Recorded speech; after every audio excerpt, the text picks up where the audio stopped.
Hello, dynamic stars. How are you? Happy New Year if you're seeing this when I'm filming it, which is 11 days into 2025. And I miss you. I miss all of you. I haven't been around.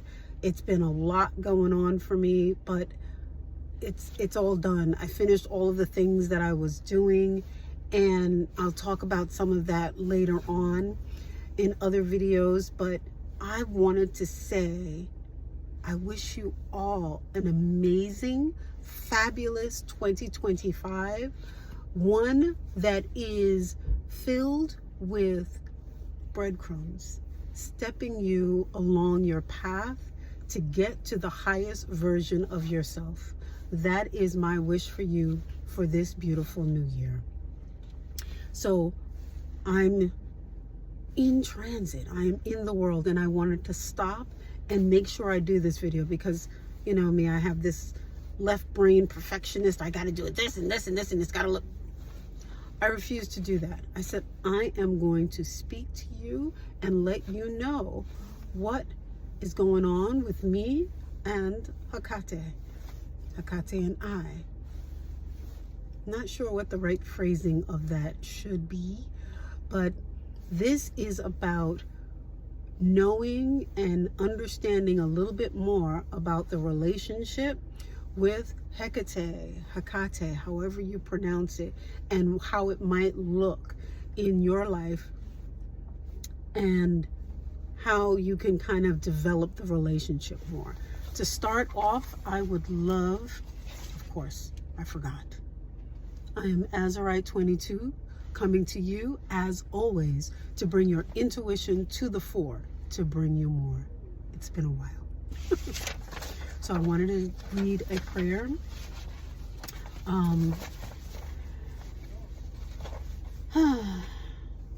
This is the prayer that I guess I meditated on, and it brings me peace when I read it. So not anyone's prayer. I think I've read this to you before. Hail, Hekate. Your light brings balance. Your light spins vortexes of energy in my being. Your light brings wisdom and clarity. Your light brings knowledge and pain to those who do not understand or those who do not wish to follow. Show me your path, Almighty Guardian of Transitions. Enoria, show me your way. Bring me peace within the calamity, and bring me upliftment from the folly of mankind so I can be one of your shining lights to help guide souls back to you. Hail, Hekate, hail, Hekate, hail, Hekate.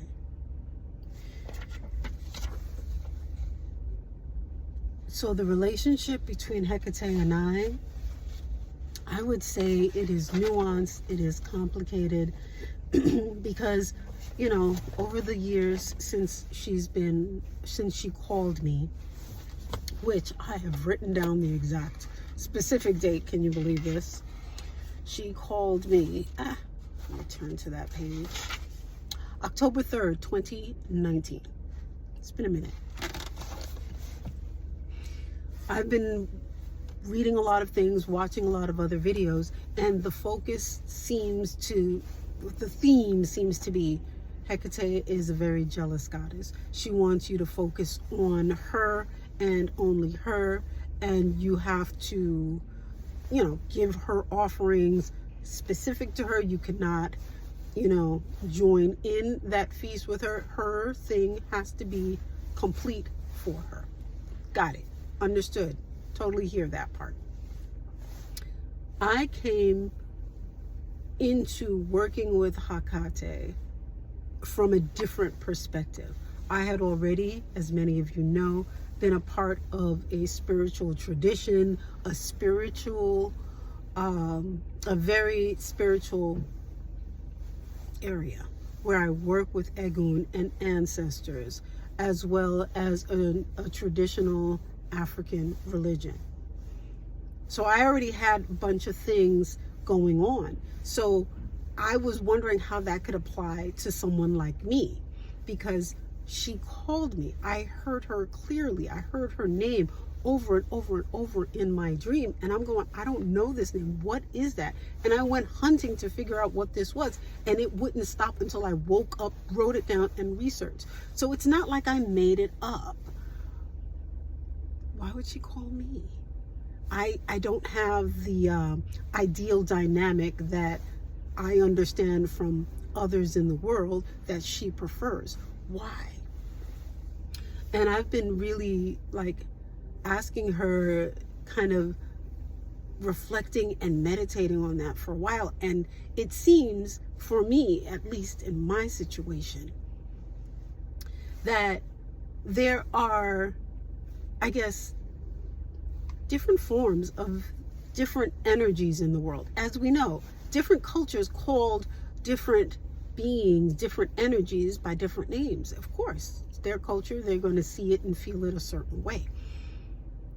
I am now under the impression that aspects of Hecate are associated with an Orisha that I'm familiar with, that's in, kind of the pantheon that I'm working with. And that association, that connection between that Orisha and Hecate has kind of ushered Hecate into me, because I never really worked strongly or had that Orisha, in my direct pantheon. And in looking through this, I'm wondering if Hecate came in as, not a stand-in, but as a representation of that energy that I needed, that I did not have in my quote-unquote camp. So Hecate brought herself in and put herself in there. It is something that I've been looking at for quite some time. And I do believe that that is part of why I was called by Hecate. Because I also noticed that she brought in a lot of change. Hecate helped me through many transitions and liminal crossroads that I was experiencing. Shortly before she called me, my life needed a change. She called me and I began going and walking towards that change. As many of you know, I went back to school in the top of 2022, and I completed my schooling mid 2024. So now I'm quote unquote in my new career.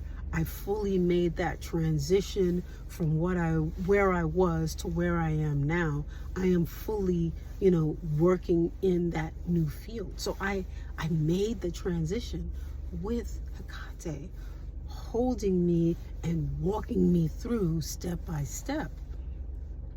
So I ask many of you who may have a similar kind of, history or background as I do, where you have other traditions that you work with or other pantheons that you work with, yet Hecate has called you.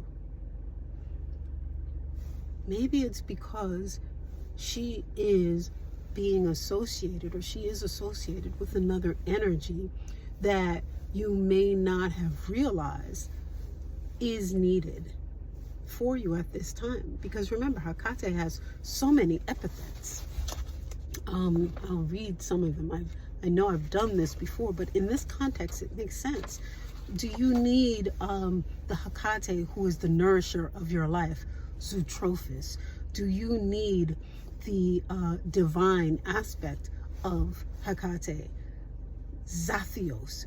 Do you need the form of Hecate that was worshipped in ancient Kemet, ancient Egypt, Scotia or Scotia, Hecate Scotia?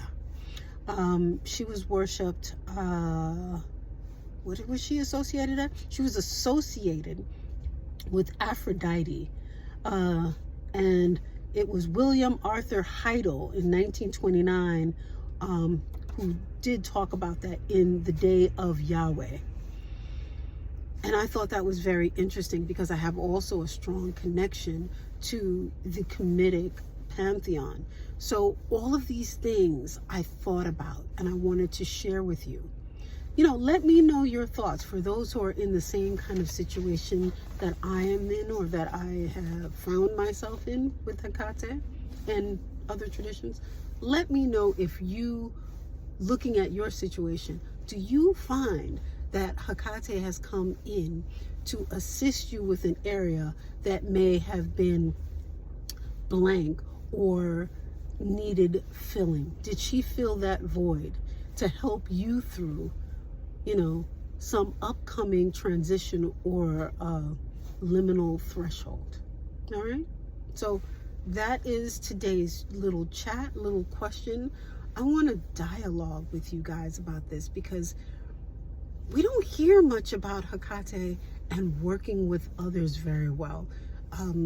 The narrative is she's kind of a loner. She does her own thing and she has her own specific way of communicating and working with, her devotees. I want to hear what you have to say because maybe there's a larger picture of Hekate. I mean, she has been around for millennia. She was a titan, for goodness sakes. And then, went into the partnership, if you want to call it, with Zeus, where she actually, betrayed her own people, if you will, and made sure that Zeus was good. She went through so many stages, right? If that was the beginning, and she has dominion over sky and sea, she has so much power.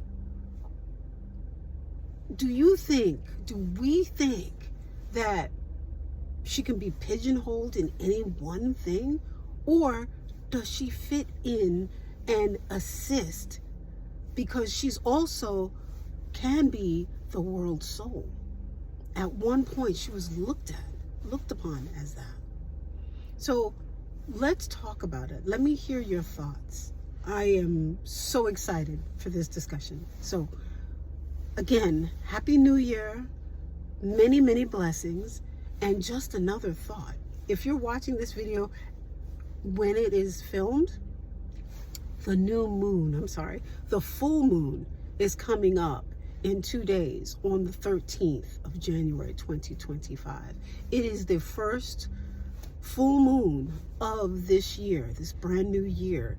It's the wolf moon. And that's a time for us to have deep introspections, looking at how things affect us, how we move in the world based upon our inner view, and kind of contrasting the inner world with that outer world and seeing if there's a discrepancy between the two. So I think this conversation is a really, really wonderful example of that, of doing just that with this wonderful, beautiful goddess that I have come to really trust and adore and depend upon for making me feel safe and comfortable and accepted in this world, because I know that this beautiful energy envelops me and helps me to really lean in to those areas that I may be a little nervous about. She gives me strength. So I'd love to hear more about your relationship with Hekate and how you find it. Okay? So, again, thank you. It's been wonderful being back here, and I can't wait to hear what you have to say. Bye-bye, and have a wonderful day.